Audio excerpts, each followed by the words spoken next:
ಅಖಂಡ ಕರ್ನಾಟಕ ರಾಜ್ಯ ರೈತ ಸಂಘದಲ್ಲಿ ಮತ್ತೆ ಭಿನ್ನಮತದ ಕಿಡಿ ಹೊತ್ತಿಕೊಂಡಿದೆ. ಸರ್ಕಾರಿ ನೌಕರಿಯಲ್ಲಿದ್ದಾಗ ಕೋಟ್ಯಂತರ ರೂಪಾಯಿ ಆಸ್ತಿ ಸಂಪಾದಿಸಿ ಬಳಿಕ ಆಸ್ತಿ ರಕ್ಷಣೆಗೆ ರೈತ ಸಂಘಕ್ಕೆ ಸೇರಿಕೊಂಡಿರುವ ನಿವೃತ್ತ ನೌಕರ ಚಿಕ್ಕಣ್ಣ ವಿರುದ್ಧ ಗಂಭೀರ ಆರೋಪಗಳು ಕೇಳಿಬಂದಿವೆ. ಸಂಘದ ಸಂಸ್ಥಾಪಕ ಸೋಮಗುದ್ದು ರಂಗಸ್ವಾಮಿಯವರನ್ನು ಮೂಲೆಗುಂಪು ಮಾಡಲು ಚಿಕ್ಕಣ್ಣ ಪ್ರಯತ್ನಿಸುತ್ತಿದ್ದಾರೆ ಎಂದು ರೈತ ಮುಖಂಡರಾದ ಕೆ.ಪಿ. ಭೂತಯ್ಯ ಹಾಗೂ ಬೇಡರೆಡ್ಡಿಹಳ್ಳಿ ಬಸವರೆಡ್ಡಿ ಆರೋಪಿಸಿದ್ದಾರೆ. ವಯೋಸಹಜ ಕಾಯಿಲೆಯಿಂದ ಬಳಲುತ್ತಿದ್ದ ಸೋಮಗುದ್ದು ರಂಗಸ್ವಾಮಿ ಅವರಿಗೆ ಪರಶುರಾಂಪುರದಲ್ಲಿ ರೈತ ಸಂಘಟನೆಗಳು ಸನ್ಮಾನ ಕಾರ್ಯಕ್ರಮ ಆಯೋಜಿಸಿದ್ದವು. ಈ ವೇಳೆ ಅವರಿಗೆ ಸನ್ಮಾನ ಮಾಡಿದರೆ ಕಪ್ಪುಪಟ್ಟಿ ಧರಿಸಿ ಪ್ರತಿಭಟನೆ ನಡೆಸುವುದಾಗಿ ಕೆಲವರು ಎಚ್ಚರಿಕೆ ನೀಡಿದ್ದರೂ ಕಾರ್ಯಕ್ರಮ ಯಶಸ್ವಿಯಾಗಿ ನಡೆಯಿತು ಎನ್ನಲಾಗಿದೆ.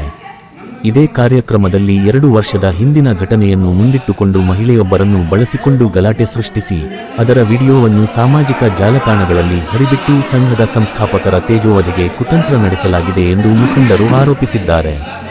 ನಿಜವಾದ ರೈತರ ಹೋರಾಟಕ್ಕೆ ಧಕ್ಕೆ ತರುವ ನಕಲಿ ರೈತ ಸಂಘದ ಮುಖಂಡರ ಮುಖವಾಡ ಕಳಚಬೇಕು ಎಂದು ಕೆ.ಪಿ.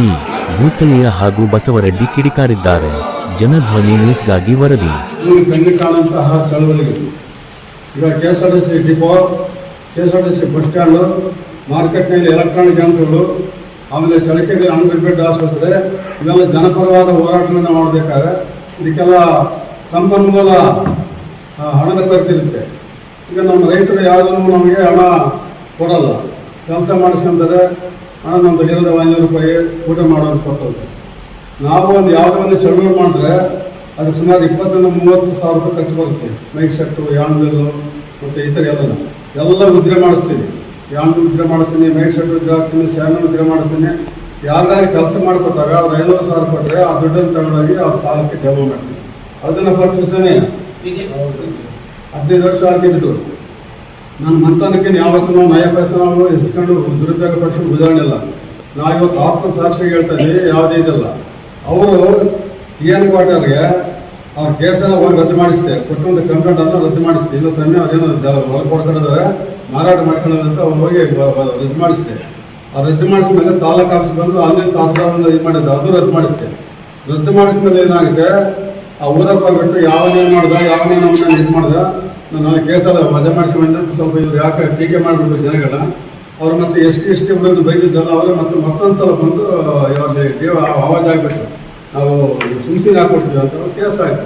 ಕೇಸ್ ಆದಮೇಲೆ 4 ತಿಂಗಳಾಯಮ್ಮ ನನಗೆ ಈ ಥರ ಮತ್ತು ಕೇಸ್ ಆಗಿದ್ದಪ್ಪ ಅಂತ ನಾನು ಸ್ವಲ್ಪ ಬರಲೇ ಇಲ್ಲ. ಇದನ್ನು ಬಂಡವಾಳ ಮಾಡ್ಕೊಂಡು ನಾವು ರಂಗಸ್ವಾಮಿಗೆ ಒಂದು ಸನ್ಮಾನ ಮಾಡಬೇಕಂತ ಉದ್ದೇಶದಿಂದ ಹೋದರೆ ಆ ಸನ್ಮಾನ ಮಾಡೋಕ್ಕೆ ರಂಗಸ್ವಾಮಿ ಮೇಲೆ ಮತ್ತು ಅಖಂಡ ಕರ್ನಾಟಕ ರೈತ ಸಂಘ ಯಾರು ಹುಟ್ಟಾಗಿದ್ದು ರಂಗಸ್ವಾಮಿ ಅವರೇನೇ ಇದಕ್ಕೆಲ್ಲ ಕುತಂತ್ರ ಮಾಡಿಬಿಟ್ಟು ಸಭೆ ನಡಿಬಾರ್ದು, ನಾನು ಕಪ್ಪುಪಟ್ಟ ಪ್ರದರ್ಶನ ಮಾಡ್ತೀನಿ ಅಂತ ಎಲ್ಲ ಸಲದ ಜನನ ಎದುರಿಸ್ಬಿಟ್ಟು ಒಂದು ಬಯತ್ಕಾರ ಮಾಡಿ ಆ ಹೆಣ್ಮಗಳನ್ನ ಒಂದು ಚೂಬಿಡ್ತಾರೆ. ಅಂಥ ಒಂದು ಸಣತನ ಮಾಡಬಂದು 100 ಕೋಟಿ ರೂಪಾಯಿ ಹೊಡ್ಕೊಂಬಂದು ಇವತ್ತು ರೈತ ಸಂಘ ಹೆಸರಿನಲ್ಲಿ ಇವತ್ತು ರೈತ ಸಂಘ ಸೇರ್ಕೊಂಡು ತನ್ನ ಆಸ್ತಿ ಜಿಲ್ಲೆಗಿರಲಿಲ್ಲ.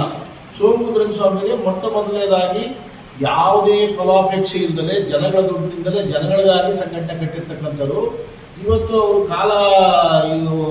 ಕಾಯಿಲೆ ಆಗಿಬಿಟ್ಟು ಅವ್ರ ಆರೋಗ್ಯ ಸ್ಥಿತಿ ಹದಗೆಟ್ಟಿರೋದ್ರಿಂದ ನಮ್ಮನ್ನು ಕರೆದು ಪರಶುರಾಂಪುರದಲ್ಲಿ ಈಗೆಲ್ಲ ನಮ್ಮ ಕಾರ್ಯಕರ್ತರಿದ್ದಾರೆ, ಅವ್ರಿಗೆ ಈಗ ದಿಕ್ಕಿಲ್ದಂಗೆ ಆಗೈತೆ, ನಾನು ಹಿಂಗೆ ಆಗಿಬಿಟ್ಟೆ, ಅದರಿಂದ ನಿಮ್ಮ ಜೊತೆಗೆ ಒಡನಾಟಕ್ಕೆ ಸೇರಿಸ್ತೀನಿ, ಅಲ್ಲೊಂದು ಸಭೆ ಮಾಡೋಣ ಅಂದಾಗ ನಾವು ಗೌರವಪೂರ್ವಕವಾಗಿ ಆ ಯಜಮಾನರಿಗೆ ಏನು ಸಲ್ಲಬೇಕು ರೈತ ಸಂಘದಿಂದ, ನೀವು ಹಿರಿಯರು, ನಮಗೆ ಎಲ್ಲ ಗುರುಗಳು, ಅದರಿಂದ ನಿಮ್ಗೆ ಸನ್ಮಾನ ಮಾಡ್ತೀವಿ ಅಂತೇಳಿ ನಾವು ಅಲ್ಲಿ ಮಾಡಿದ್ವಿ. ಅಲ್ಲಿ ಮಾಡಿರೋದನ್ನು ಅವರು ವಿರೋಧ ಮಾಡಿದರು. ಮತ್ತು ಇನ್ನೊಂದು ನಾವು ಯಾತಕ್ಕೆ ಪರಶುರಾಂಪುರ ಆಯ್ಕೆ ಮಾಡ್ಕೊಂಡ್ವಿ ಅಂತಂದರೆ, ಇವರು ರಾಗಿ ದುಡ್ಡು ಹೊಡೆದರೆ ಲಕ್ಷಾಂತರ ರೂಪಾಯಿ ಅಂತೇಳಿ ಈಗ ಯಾರು ಪ್ರಚೋದನೆ ಮಾಡಿ ಹೆಣ್ಮಗಳು ಬಿಟ್ಟಿದ್ದಾರೆ ಅವರೇ ಇವ್ರ ಮೇಲೆ ಆಪಾದನೆ ಮಾಡಿದರು. ಸೋಮಗುದ್ದು ರಂಗಸ್ವಾಮಿ ಅವರ ಮೇಲೆ ದುಡ್ಡು ಹೊಡೆದಿದ್ದಾರೆ ಅಂತ. ನಾನು ಕಂಡಂಗೆ 40 ವರ್ಷದ ಒಂದು ರೈತ ಸಂಘಟನೆಯಲ್ಲಿ ಆ ಮನುಷ್ಯ ಎಂದೂ ಕೂಡ 1 ರೂಪಾಯಿನೂ ಕೂಡ ಲೋಪ ಮಾಡಿದಂಥ ಒಂದು ಉದಾಹರಣೆ ಇಲ್ಲ ನಾನು ಕಂಡಂತ ಒಂದು ರಂಗಸ್ವಾಮಿ.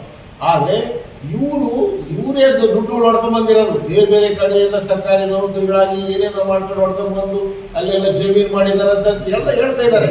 ಅದನ್ನು ಮುಚ್ಚಾಕಕ್ಕೆ ಇಂಥದ್ರಿಂದ ಸರಿ ಇರಲ್ಲ ಅಂತೇಳಿ ಇಂಥದ್ದೆಲ್ಲ ದೂರ ಇಡೋದಕ್ಕೆ ರಂಗಸ್ವಾಮಿ ಎಲ್ಲ ಆರೋಪ ಮಾಡಿ ಆ ರೈತ ಸಂಘಟನೆ ಅವ್ರ ಕೈ ತಗೊಳ್ಳೋಕ್ಕೆ ಇದು ಒಂದು ಸಂಚು ಮಾಡಿ ಇವತ್ತು ಅಲ್ಲಿಗೆ ರಂಗಸ್ವಾಮಿ ಬಂದರೆ ನಮ್ದೆಲ್ಲ ದುಡ್ಡು ಬಯಲಾಗುತ್ತೆ ಅಂತೇಳಿ ಈ ಭೂತಾಯಿ ಮೇಲೆ ಆರೋಪ ಮಾಡಿರ್ತಕ್ಕಂಥದ್ದು ಅಂತ ನಮ್ಮ ಪೇಂಟಿಂಗ್ ಕಾಣಿಸ್ತದೆ.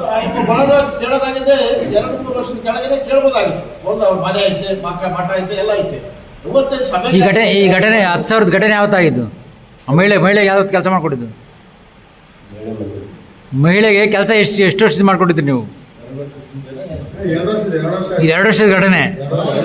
ಈಗ ಸೋಮುದು ರಂಗಸ್ವಾಮಿಗೆ ನೀವು ಯಾವ ಪರಶುರಾಮರ ಸನ್ಮಾನ ಮಾಡಕ್ಕಿದ್ರ ಇದು ಇಟ್ಕೊಂಡೈತೆ.